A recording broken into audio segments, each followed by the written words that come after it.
और ऐसा करें।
Good afternoon, everyone. Welcome to the second session of day 10 of free online net coaching program organized by Department of English. I am really pleased to be with you today for the first time in this 15-day long program. And before I begin, I'm thankful to Dave sir and other student coordinators who have been coordinating this program so well. And I felt really proud being there at my home, taking care of someone who really needed me over there. Now, today, when I am there, it is again a moment of great pride and privilege to welcome and introduce someone who I would call an inspiration and truly a teacher's teacher. Dear students, today we have with us Dr. Sulbha Nataraj ma'am, who has once again, one more time, like many other teachers of Vidyanagar, has proved that a teacher never retires. In fact, she is one of those who have become busier post retirement. Ma'am has been in the field since the time when none of you probably would have seen the light of the earth also. Uh, Madam today is going to talk about phonetics and phonology. As I have just mentioned, the pretty long career that she has. Just now I learned that she has been into academia since 1978. And it is really challenging for anyone to give you even glimpses of whatever she has contributed to this world and how many lives she must have affected positively. But I would just try to give you a brief overview of her contribution. Ma'am has been the officiating vice chancellor of this university during her tenure. She has been also the head of Charotar Rural Education Development Program, Charuset, Director, Colleges of Education, Charutar Vidya Mandal, Vallabh Vidyanagar, Professor and Principal at Waymead College of Education. And I must mention here that majority of us would like to switch over from self-finance to government. Madam is one who decided to move from government job to a self-finance institution so that she can mold lives of many teachers. She has also been Dean, Faculty of Education at the Sardar Patel University, Chairperson, Board of Studies, and as well as member Gujarat State Secondary and Higher Secondary Board, Gandhinagar. If I talk about her areas of specialization, ma'am specializes in obviously education. Apart from that,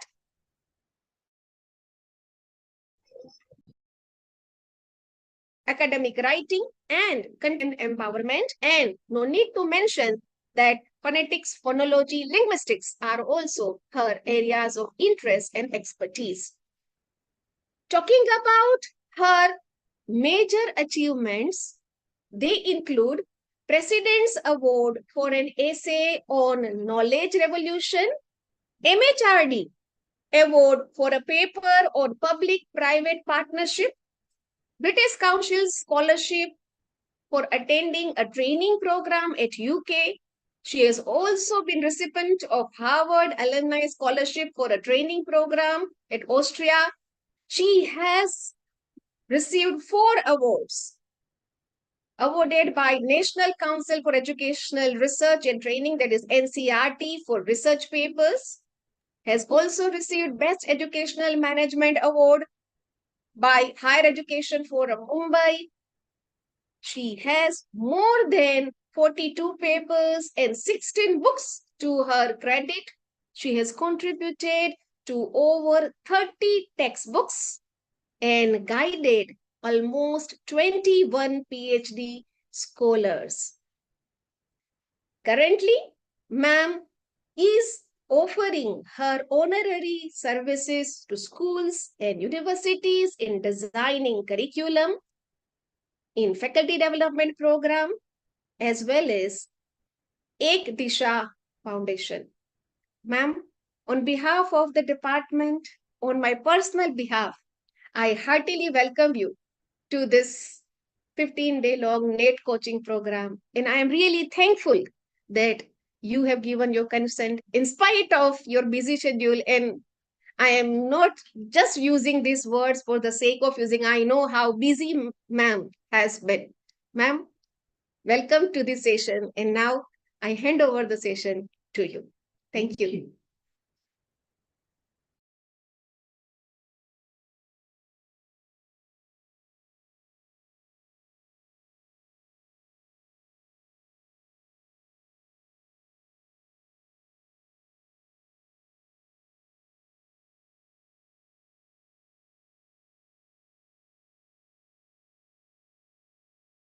Start. How many have joined?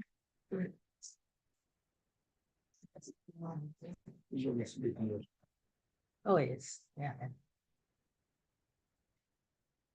Shall we? Thank you, Professor Parul Popert, for the introduction. In fact, some of the things that you said, I had already forgotten. Thank you for reminding me of what I've done during my tenure as a teacher educator.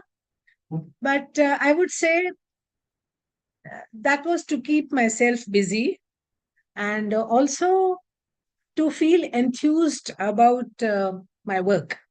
In fact, I would like to mention all the friends here and all those who are watching that if you want to be in this profession for a long time, that is about 38, 40 years, and that is what you will be in this profession when you join this profession young. So, in order to keep yourself alive, you'll have to continue to do something or the other, which is different almost every year. And that is what will keep you going. Thank you, madam, once again for this, I would say, this event, because it's an event for me when I talk about phonetics and phonology after, let's say, 2.5 decades, because that was something that I started with when I was teaching at the H.M. Patel Institute of English. For a long time, I did teach phonetics, English phonetics, and English phonology, but that was only for a decade or so, and then switched over to education. But I would like to tell the young friends here that just as there is grammar, we talk about language in terms of grammar when we talk about accuracy in language. So normally we keep in mind the written expression and we say, uh, well, there are the punctuation marks and then there are the rules of sentence formation and so on. Just as there is grammar of writing, there is grammar of speaking as well. Now, that is what is meant by phonology and phonetics. I mean, essentially in terms of sound production. So, this is one area in linguistics which was considered very important in the 70s and the 80s and even until late 90s. But after the spread of English almost across the globe, and after a number of dialects became very popular, and after many countries decided to have their own ways of speaking English, the focus on phonetics has become dim. Yet, it is again a matter of accuracy in terms of what you say. Because, once again, let me remind you, this is the grammar of pronunciation. Anyone who learns any subject or any topic would learn it at different levels. For example, if you're learning just to let's say pass a paper, pass an examination, then you don't need to study much.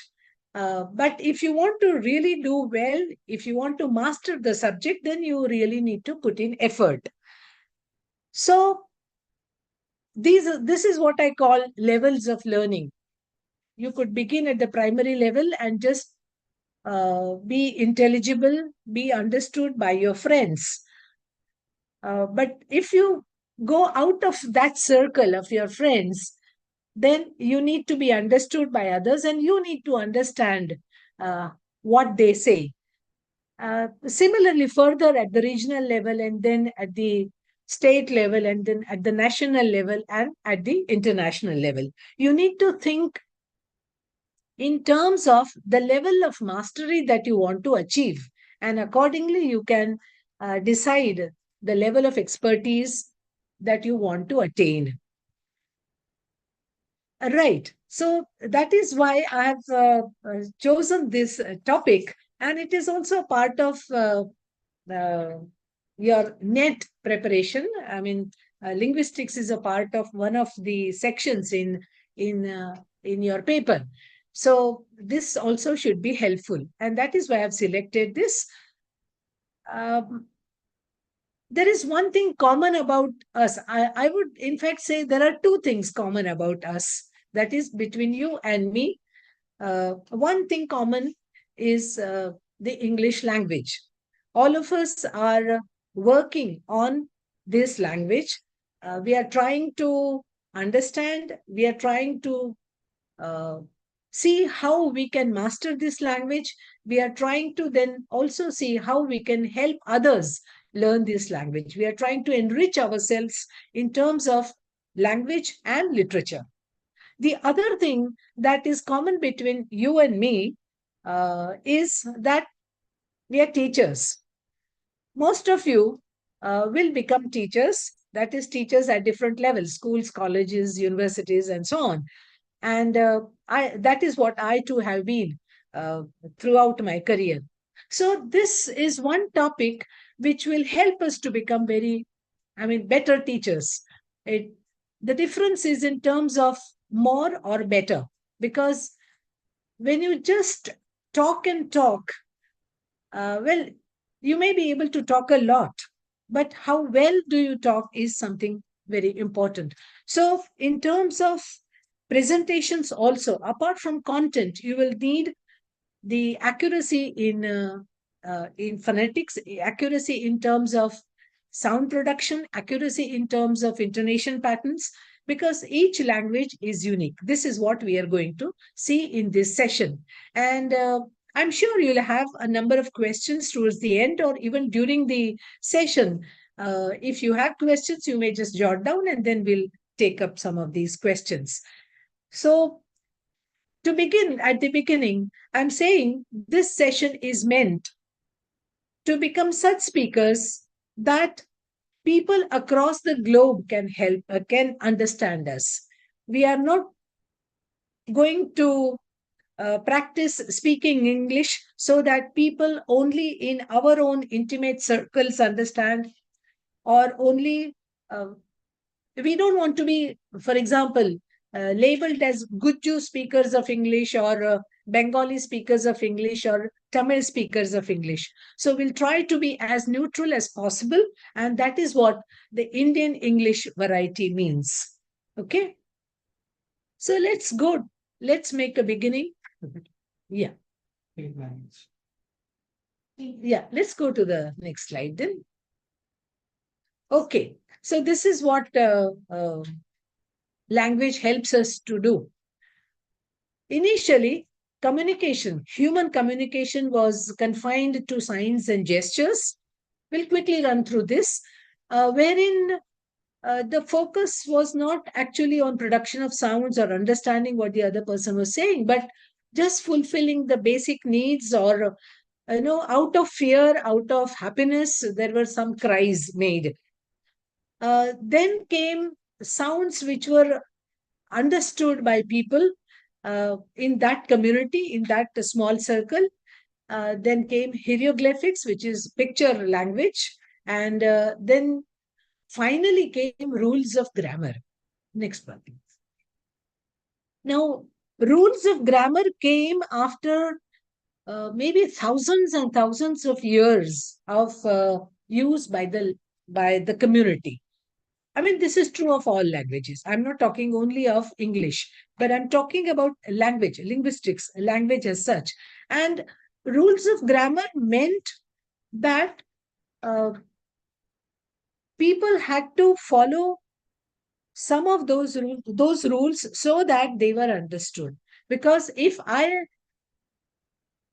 labeled one object in one way and somebody else labeled that object in a different way, then it would be there would be just gaps and gaps in communication.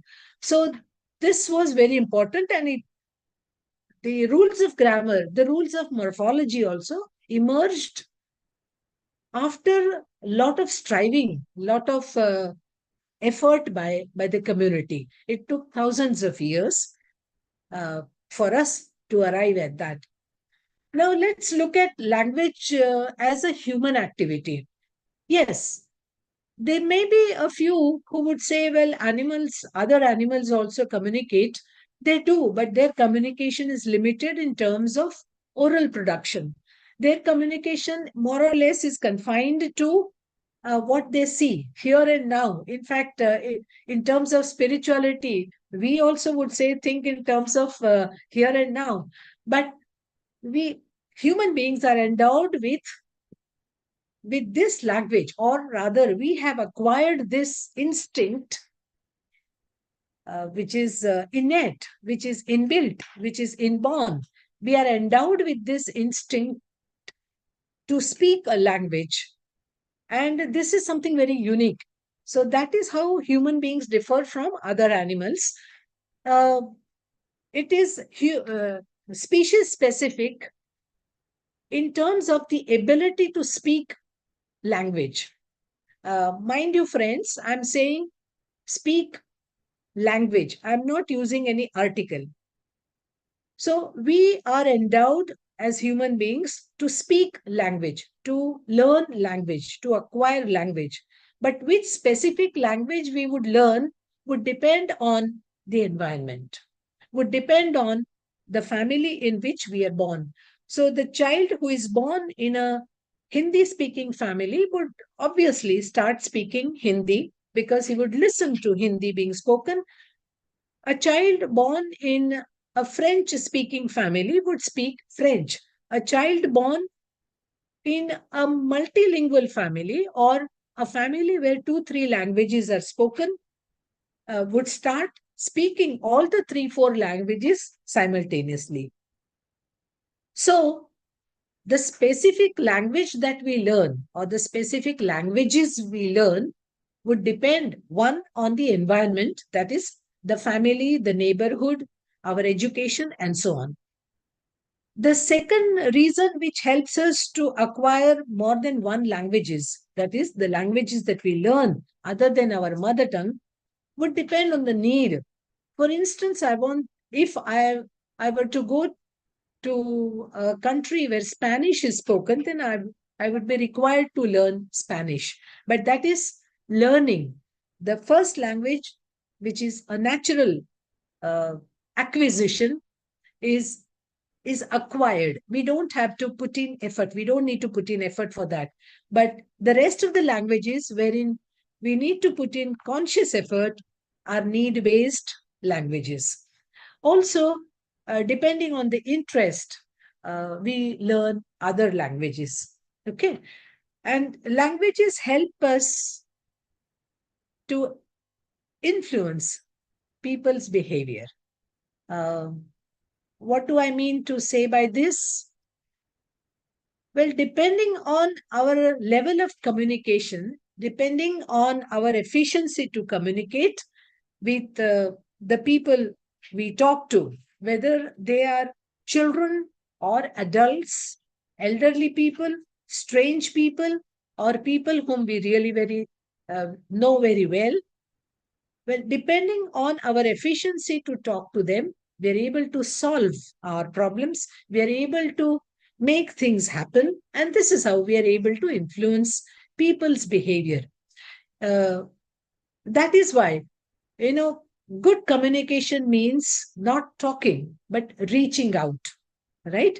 So, reaching out would mean helping the other side understand what we mean to say and creating a response in their minds, and through that in the situation, uh, it enables higher order cognitive skills.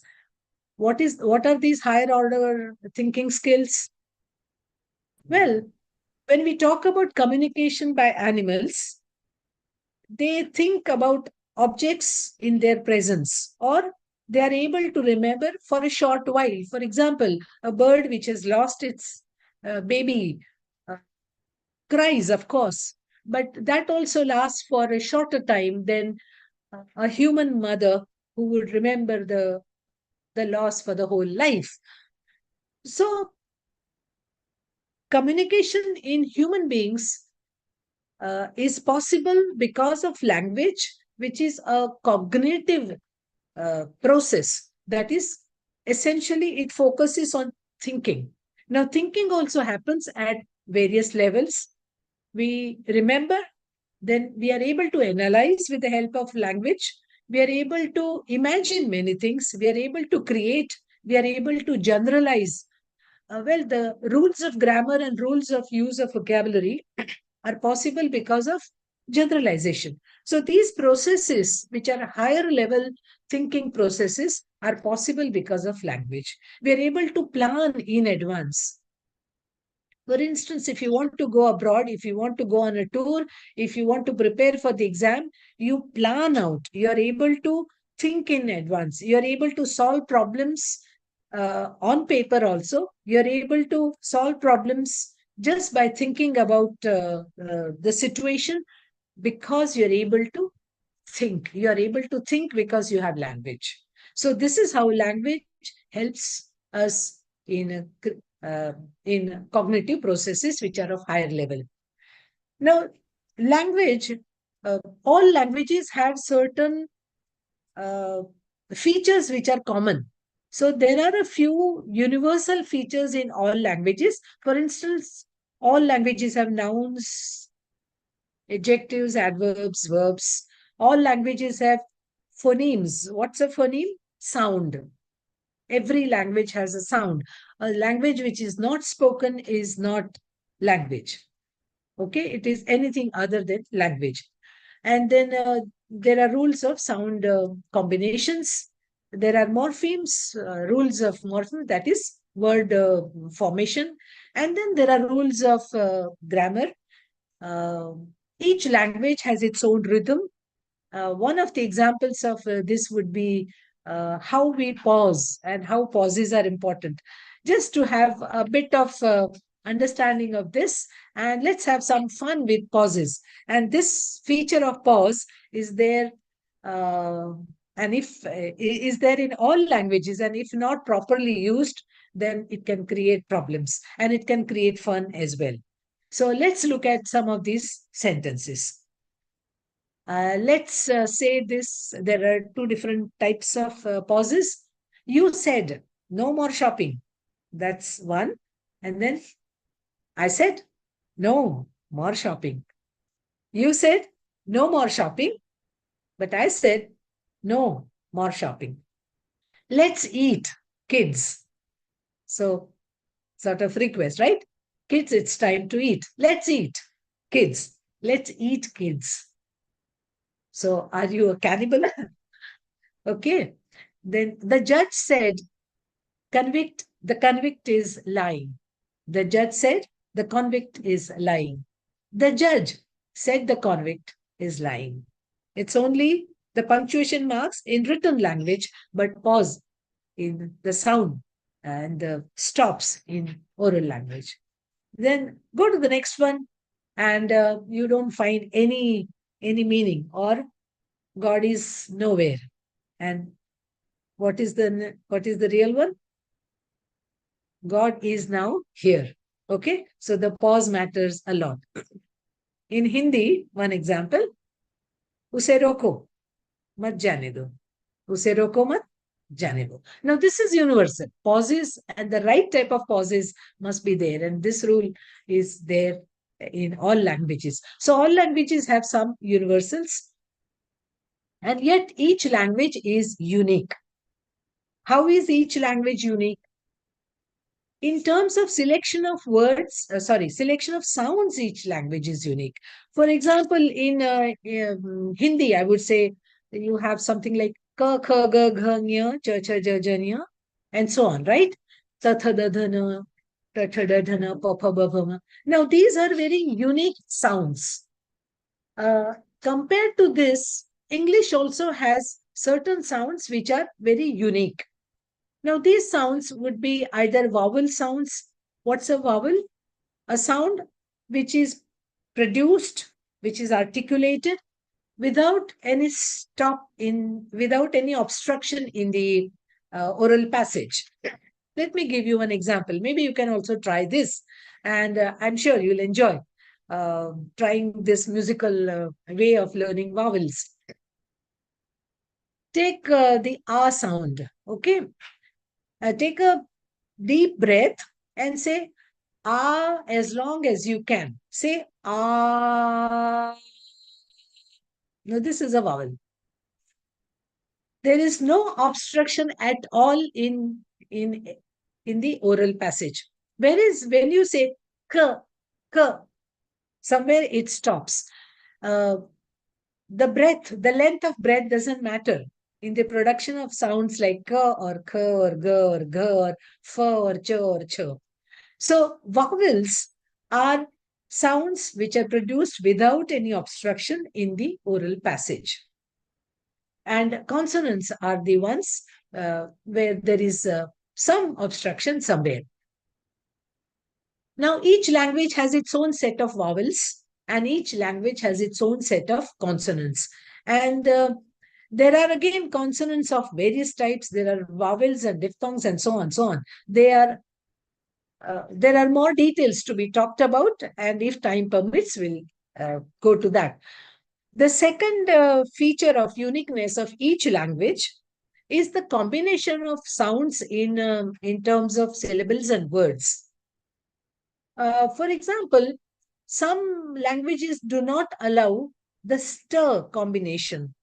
All right, sir and ter, the stir combination, whether in the beginning or even at the end. For example, there are speakers, you must have heard some of these speakers who would say satul, satul for stool. The reason being that in their language, in their mother tongue, perhaps they have not come across, they have not acquired this combination of sir and ter, sir half and ter, stir in the initial position. Uh, in English, we have a sound like near, right? King, for example, the last sound in King, king. All right. Even ping pong. Now, the last sound, the near sound, is always last in the word in English, whereas in some African languages, this sound occurs even initially. All right. So there are these unique rules about sounds and their combinations in terms of syllables and words. So this is again another feature of language uniqueness. The rules of sentence formation are also unique.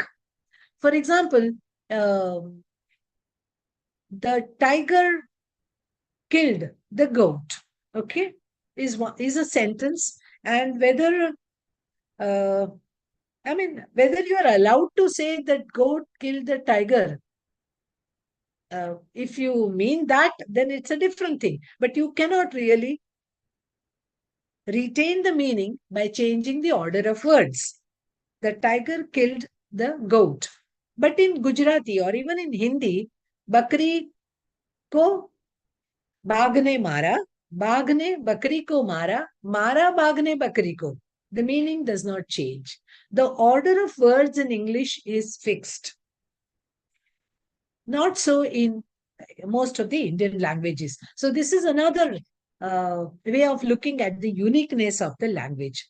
The systems of stress and intonation patterns is also is also unique in each language. And we just saw pause. So we will not take other examples right now because we'll be talking about stress and intonation patterns a little later. The overall flow and rhythm of the language also changes, uh, and not only from language to language, but even within language when it comes to dialects. For example, when we talk about a particular language like Gujarati or even Hindi, when you move from one region to another, the rhythm of the flow of the language also changes, and then you can make out that this person comes from this specific region. So the language is unique in terms of uh, the rhythm of the its rhythm also. Language learning deals with two things. Language has two things. One is knowledge and the other is skills. What is knowledge about language? Uh, the mastery of language in terms of understanding the grammar rules, understanding how words work, understanding whatever the language offers is knowledge. That is the rules of grammar, the syntax, rules of sentence construction. That is what we call syntax. And morphology means rules of word construction. So, rules of sentence construction and rules of word construction give us grammar. So, grammar is a general word for syntax plus morphology. Then there are rules of pronunciation. Now, when I know these rules, I'm knowledgeable. But whether I'm able to use my knowledge is a matter of skill.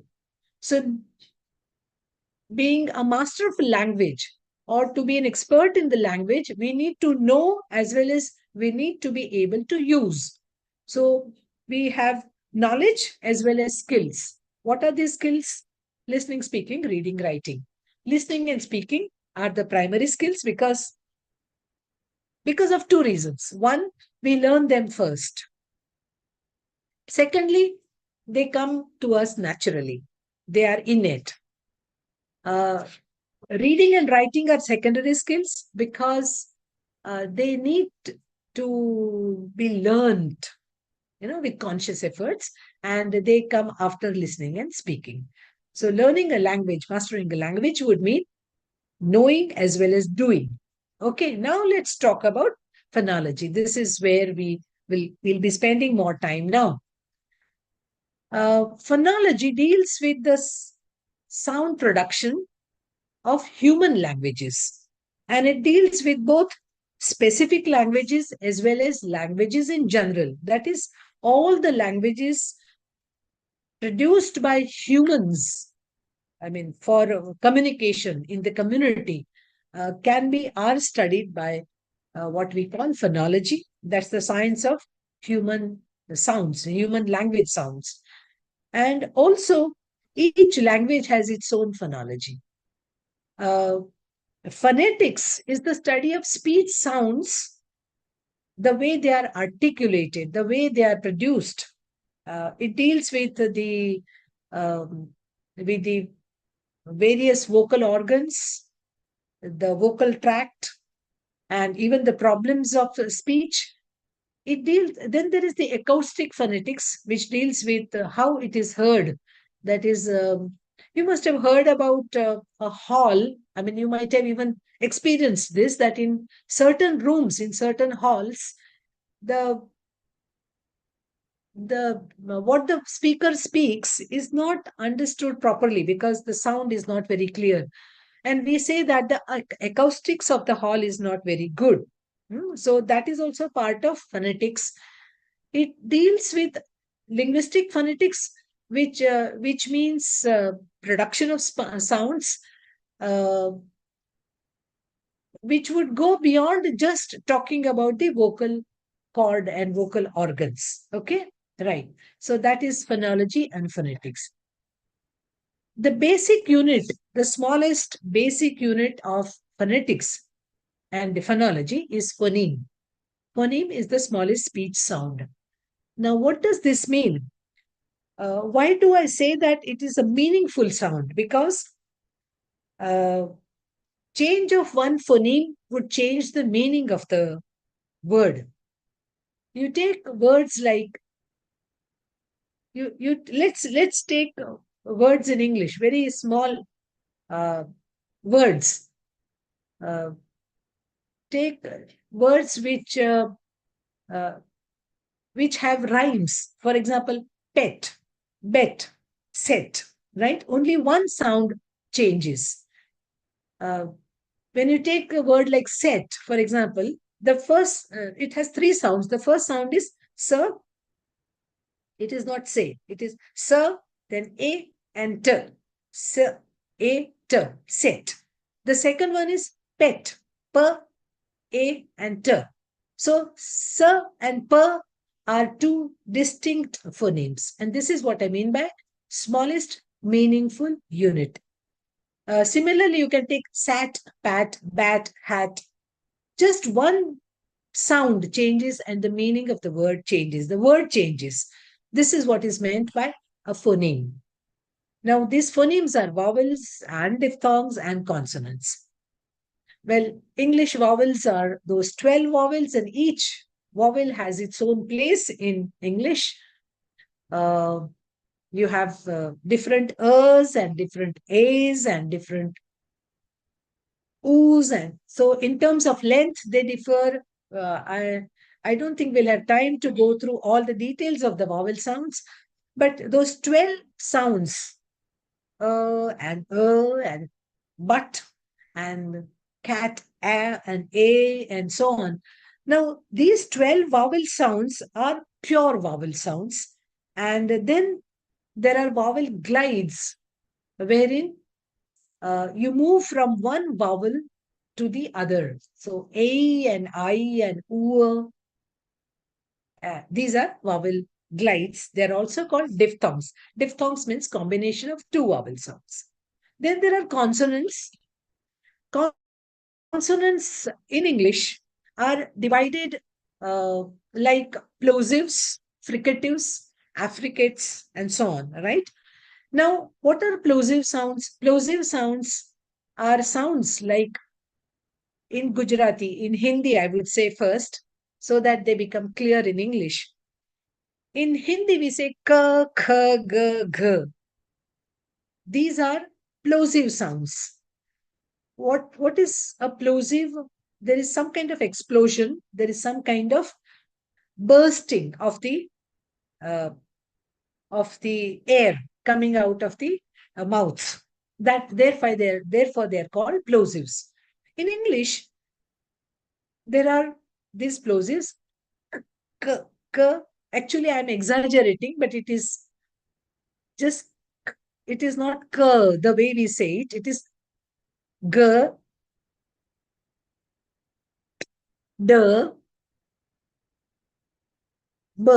So what we say p and b, t and d, k and g. These are the 6 plosive sounds in English. Now, English has only these 6 plosive sounds. Okay. Whereas Indian languages have many plosive sounds. For example, when you say k, because when you say, it's not heard, right? So it is combined with a vowel sound, and you say, give me words with a k, kite. Okay. K. Let's begin with words like, words beginning with k. Kite, Q, care. Then some more words with k. You can also give me keen. Yes. Okay. Now, let's take this typical word k, right? Kite. Now, I may say, I'm flying a kite, or I might say, I'm flying a kite, right? Now, whether I say kite or kite, the meaning does not change, does it? No, it doesn't. Whereas in Hindi, if you say ka instead of ka, the meaning changes. Kar is my hand, but kar is the leaf falls, right? So kar and kar are two distinct, sorry, ka and ka are two distinct phonemes in Hindi, in Indian languages, whereas k and k are only variations in English. Okay. Similarly, you have what we say t. Okay. Whether you say teacher or teacher, the meaning doesn't change. I'm talking to you and I'm talking to you. The meaning doesn't change. But try that in Hindi or Gujarati, the meaning would change, or it would be a meaningless word. Then there is, we say per, okay? People and people, the meaning doesn't change. But in Gujarati and Hindi, pal and pal are two distinct words, right? Now, this is what is meant by a phoneme, and each language has its own set of phonemes. And when we learn a new language, like ourselves learning English, we tried, I mean, many times we very unconsciously, very naturally, we transfer our first language skills to the other language, that is English. And that is where at times problems arise. Uh, English has only 6 plosives, as I said, but Indian languages are plosive dominant languages. So we have k, k, ch, k, k, g, g, t, th, d, d. These are all plosive sounds. Whereas English has more fricative sounds. What are these fricatives? F, v, s, z, s, z, sh, zh, and so on. Since Indian languages have less fricative sounds, Indian learners have these problems. So now, of course, there is a lot of improvement. I mean, a lot of change that we see, lot of consciousness, lot of awareness in the young generation, like you becoming teachers. I'm sure you will not uh, make the mistake of saying that is a pen, but that used to happen in earlier days. Okay, f and p are two distinct sounds in in um, in well as in English. In fact, Gujarati and Indian languages don't have the fur sound. Fur. We have borrowed it from Persian. So now, of course, we use it. Okay. Similarly, ch and ch, there is no ch sound in English, but we say child. Yes, now that is an allophonic variation. Similarly, there is no g sound in English. So ghost is not ghost, it is ghost, right? But well, this is what we mean by allophonic variations and phonemic variations. Now, this is where the challenge lies for most of us. Uh, it's typical of the typical of the English sound system. Now, this is carried forward to word formation also and pronunciation of words as well. For example, let's note down. I think I would want some of them to give me some of those words. Let's give me some words which are in past tense and end in ed. Are they used to giving this kind of response? Yeah. I'm sure they do. So, talked, for example, right? Talked. So, give me some words. Yes. Who is that person who wants to give words? Yes. Raise your hand. How would I know? Into this wooden check, you will can you see here? There is something also. There is a sign. This one? No, No. No. Meeting group. no. Hmm. Actually, Is there anyone who is ready to give? Is this the one? No. Give me words which end with ed in past tense. Participants, are you there? Is this person yes, ready? yeah. Bhuvi? Yeah. Talked. Yes, talked. I gave one word. Then, which is another word? Walked. Yes. Marked. Yes, good. Go ahead. Smoked. Locked. Yes, very good. Shocked. Now, all of them end with K, right? Yes. Thanked. Yes. Now, give me words which end with per. Per. Piped. Go ahead. Peeped. Yes. Dripped. Yes. But sheep is not a verb. Give me verbs. Verbs. Past tense verbs. Past tense verbs. Dripped. Yes. Right. Gossiped. Very good. Yes. Shocked. Yes. Okay. Now give me words, past tense verbs, which end in d. D. Wanted. Counted. Hmm? Okay. Played is different. Okay. Wished. Very good. Banned. Very good. Yes. Okay. Worked. Worked is K. K. Words which end with g. Bagged. Begged. Okay. All right. Now, I'm sure you have realized that the ed, past tense form ed, is realized phonetically in three different ways. One is stir, wanted is ed, talked is ter, cared is der, right?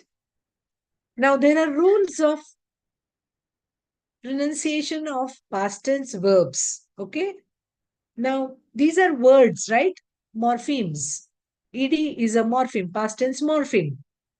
So these rules are the morphophonemic rules.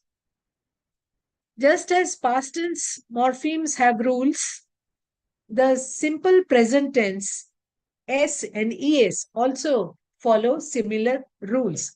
Now let's take up examples of plurals in English, simple present tense. All right.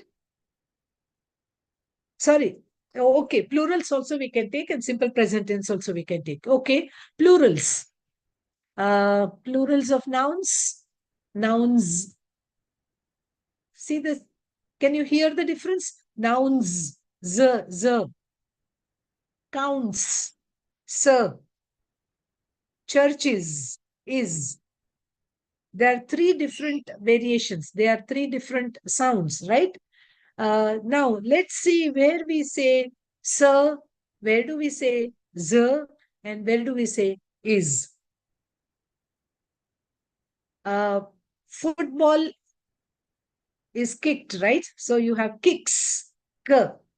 So words ending with k sound would take the s sound. Okay, kicks. He kicks very well. Then you have g, beg, but that's a verb. Bags, z. So g takes the z sound. Okay, t takes the s sound. Spots, yes, pots, s sound. D takes the z sound. Where do we have pods, pads? Okay, so there are sounds like voiceless sounds and voiced sounds. Now, I'm not very sure how many of you are familiar with these rules of phonetics, wherein you talk about sounds which are voiceless and sounds which are voiced. Voicing of the sound can be felt. Can you see me touching my throat? I mean, yes, throat.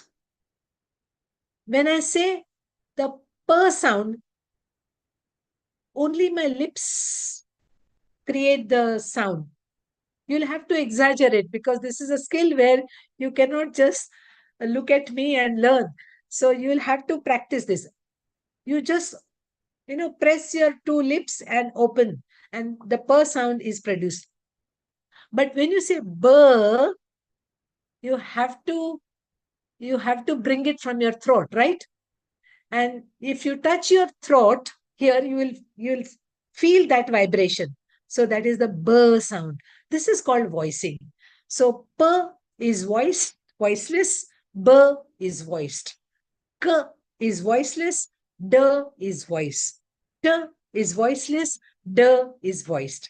So whenever there is the voiceless sound, you have the voiceless t or s. And when you have the voiced sound, you have z and d. And of course, in terms of past tense, whenever the verb ends with t and d, you have id. Okay. Now this may sound very complex, but it's not actually. Once you are aware of the rule and once you have practiced enough, it would happen very automatically. In fact, even without knowing the rule, uh, you have been speaking correctly. If you say, I I've walked 10 miles. Even without knowing the rule, you have said it rightly. But some people would say, I walked. Now, this is something very artificial. Even if you try, it will not happen. I mean, you have to try to say walked. Whereas walked is natural. So go, what happens naturally. Okay? No, just go back. We'll have to go back. And then clusters, by clusters, we mean putting the sounds together. Then there are silent letters, and then English is a very weird language because there is mismatch between spelling and sound. I think we'll have to go fast. Go ahead. We'll not have time for all that. Yes, please go to the next one, please. Let's take the next slide. Yeah, this I think we have seen. So, see, there is no bh in English. Okay. There is no gh in English. There is no dh in English. Which means the p, k, and t sounds, which are voiceless, are aspirated when you say p, p. That is people and people. K, k. K is the aspirated variety. What is aspiration? Saying it with a force. So when you say her in Gujarati, it is a separate phoneme. But in English, it is aspirated variety of k. So kite and kite, cute, shoot, coat, caught. It's only a variation. And the voiced sounds, which are b, g, and d, are not aspirated at all in English. So there is no bh sound, there is no gh sound, there is no dh sound in English. So it would be funny for an English person to say words where there are these sounds, in Gujarati or in Hindi. So how would they say bhais, for example? They won't be able to say it properly. So they would say bhais, something like that, because it's again transfer of sounds, and uh, ghar they won't be able to say. So they are likely to say ghar. In fact, I've heard some announcers saying in English, I mean, English people saying Lat Mangeshkar because they can't say ta also. They don't have the dental sound. Ta is a typical Indian sound. I mean, ta, uh, which is a dental sound, right? Ta. Okay. Uh, these are some of the issues which need to be practiced in the presence of uh, persons rather than just showing on the uh, television or anywhere, right? So maybe you can practice it later. Yeah, but we can go to the next one. So this is how the issues arise. English also is problematic for Indian learners of English because of the spelling and sound mismatch. In Indian languages, most of the Indian languages, we write what we speak and we speak what we write. Not so in English. You know, in English, I have given this example. There is one letter, but it has numerous sounds. The letter A, for example, has sounds, is pronounced as all, almost, awkward, aw, always. And the sound is aw, aw, the front sound. I mean, aw, sorry, the back sound. In another situation, it is ape, able, aim, ache. So it is a diphthong, a. In yet another situation, it is a, which is again a far back sound, act, ample, apple, anchor. And then it is almost absent, agree, aside, appear. Now, this is very unique for this language. And for Indian learners of English, it is a challenge. Yes. Then there is another situation wherein the same sound appears in different letters. Okay, you have k sound, the k sound here. You have kitchen, where it appears in the form of k. Then there is cut or cotton, cute, where k appears in the form of c. And then there is q, q-u-e-u-e, and then the spelling is q. And then there is quiet again it is q, but the pronunciation again varies. Now because of this mismatch between sound and spelling, English is a challenging phonology for Indian learners of English. Now English has this mismatch because, and it has this weird spell sound system because it has borrowed from many languages across the globe, but this will have to be learned. Then again, one more feature about the weirdness of this language is that there are silent letters. In Indian languages, all letters that are written are spoken. All words which are written are spoken. Here you have words wherein the spelling is there, but it's it is absent in speech.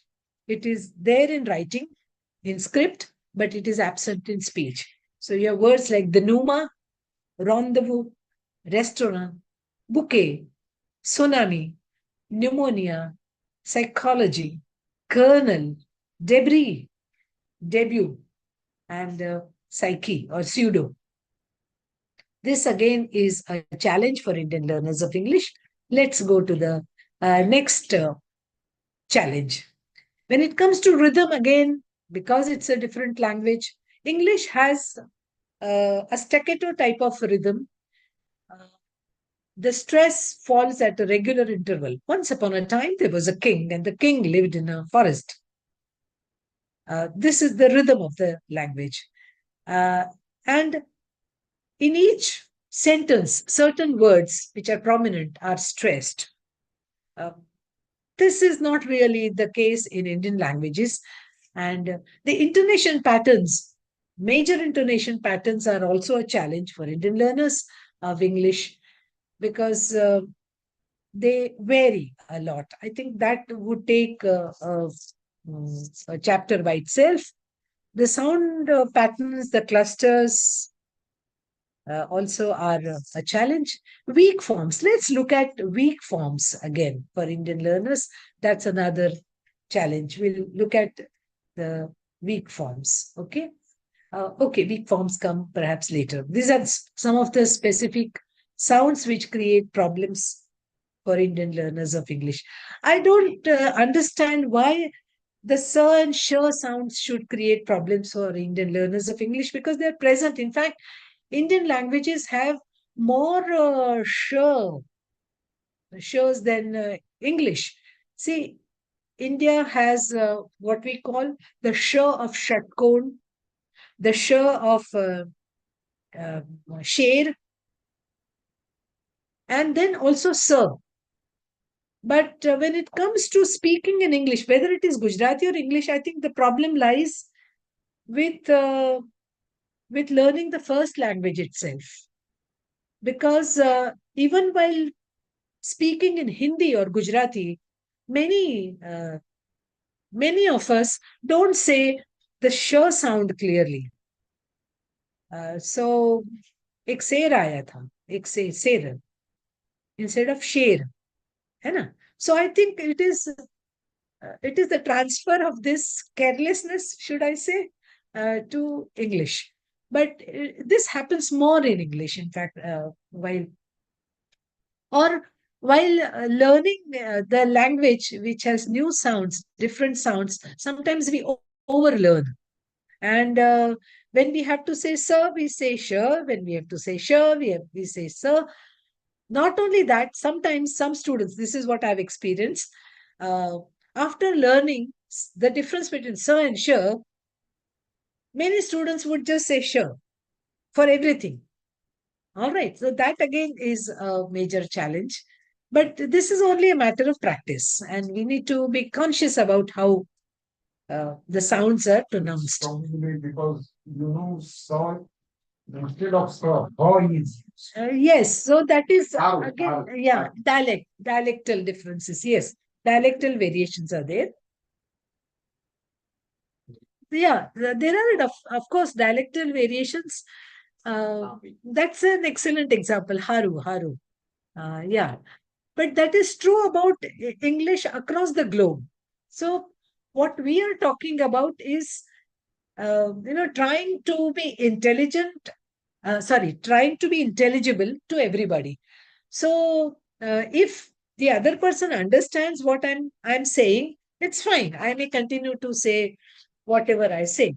But if the other person fails to understand what I'm saying, then the challenge arises. Okay.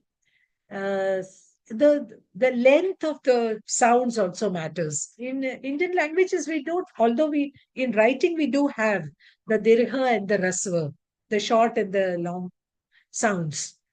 While speaking, we somehow don't make that difference. But in English, it is really, really necessary to make that difference. No, I think previous one. Yeah. So yeah, the A and A also create a lot of errors. I mean, a lot of problems. Open the gate or open the gate. We would say gate rather than open the gate. So if you're not saying gate, at least let us say gate. I mean, somewhere there's some length has to be mentioned. So those words said and said, paid and paid. All right. So these differences will have to be maintained. One major issue is about ver and were. The ver sound is a fricative sound, as in village, vine, V-I-N-E, vein, V-A-I-N, and W, the W sound, water. So, in fact, Indian languages have, Gujarati, Hindi have the plosive ver. It is a soft plosive. So one that is Vanma Jau, forest. Then where else do we have Vagere, work? It is neither a fricative nor a semi-vowel. So we replace one for the other. Right. Now, some of the basic stress patterns need to be understood and practiced. Most of the compound words are stressed on the first syllable. Now, this is a rule which you can just follow. Apple tree and grapevine and tea break, anything, birthday, backbone, earthquake, tea party, right? Now, once you know some of these rules, you would say them just correctly, right? But there are some other stress patterns which require practice. Let's take them up. See, words, now this is again without exception. Words ending in TION would take stress like this: sensation, derivation, application, equation, adaptation, abbreviation. So, where is the stress? On the syllable which occurs before TION. Now, this rule has absolutely no exception. So, when you say these words properly, well, people grade you, or people know you know English. Okay. Similarly, words ending in SION take stress on the syllable before SION. Confusion, tension, whether the word is small or long, short or long, small or big, the stress pattern remains the same. Confusion, tension, expansion, perfusion, circumcision, comprehension, elision, explosion, apprehension. Okay, so some more rules. Words ending in ITY also have no exception in terms of the stress pattern rule. The syllable which occurs before ITY takes the stress. Now, this also comes with practice. Possibility. Now, take a short word like ability, possibility. And then you can go on, and the stress will be on the syllable before ITY. Electricity, facility, honesty, ability, barbarity, enormity, punctuality, humanity, humility, and so on. Creativity. Yeah. So, again, this sounds funny, this particular rule now, rule about double E, double O. That is, words ending with double E and double O take stress on the last syllable. And we are not used to saying it that way, but that is how we need to say if we want to be accurate. Degree, the stress is on the last syllable. It's not degree, degree. Trainee, committee, agree, refugee, oversee, devotee, referee, and so on, right? Okay, I have given list, but you can practice and have some more. Maybe some of them are repeated. I don't, yeah, maybe got copied again. Yeah, let's take the next rule. Again, you don't have many words with double O, I mean, ending with double O, but again, the rule remains the same. It's not kangaroo, it is kangaroo. The stress is on roo. We are not used to this kind of pattern, but that is how we'll have to practice. Taboo, voodoo, shampoo. At least this word we can say correctly. Tattoo, we are used to tattoo these days, right?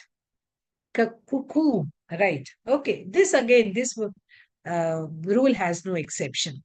Okay, so let's follow some of these rules. Yes, one challenge in English, while learning English for Indian learners, is that of stress shift. When the grammatical category of the word changes, the stress pattern also changes. Let's take some of these words. In the first column, you have words with the stress on the first syllable, and in the second column, the stress has now shifted to the second one. The first column reads like this: transfer, transport, import, produce, absent, conduct, contrast, decent, frequent, object, permit, process, project. Now, the second column would read like this: transfer, transport, import, produce, absent, conduct, contrast, descent, frequent, object, permit, progress, project. The first column is about nouns. In English, when the same words are used as nouns as well as verbs. So when they are used as nouns, the stress is on the first syllable. And when they become words, the stress shifts. So can you think of some verbs and some words which are used both as nouns and verbs? Anybody?